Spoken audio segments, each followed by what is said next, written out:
Yes, the demons perpetually tempt us with unwanted thoughts, unwanted temptations of that kind. But the Church Fathers tell us that the majority of unwanted thoughts don't come from the demons. They come from within ourselves.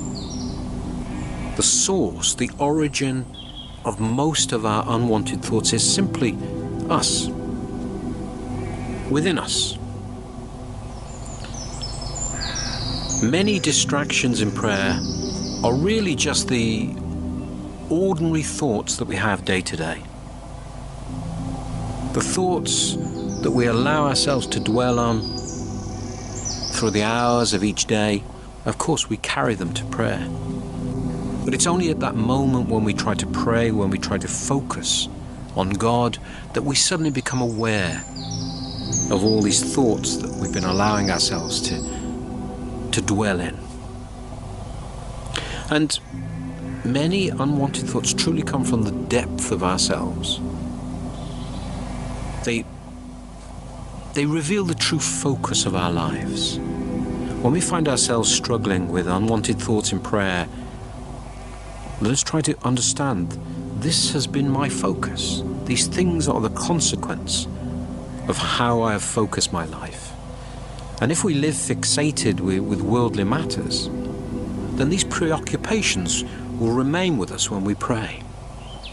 We can't imagine that when we turn to prayer, we can suddenly be transformed and changed, and that our minds will suddenly become very different to the way we are throughout the day.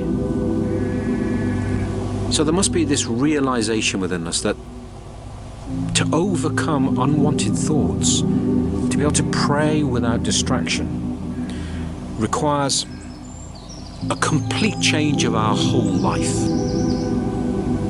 This change of our whole life is necessary if we are to combat unwanted thoughts. If we want to focus on God when we pray, then we must focus on Him throughout the rest of our lives. We must try to live in a constant, conscious awareness of God's presence.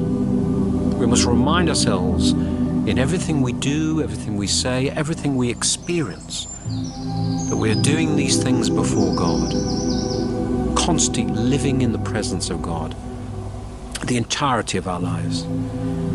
Because we can so easily allow our thoughts to remove us from the presence of God when we fill our minds with these things of the world.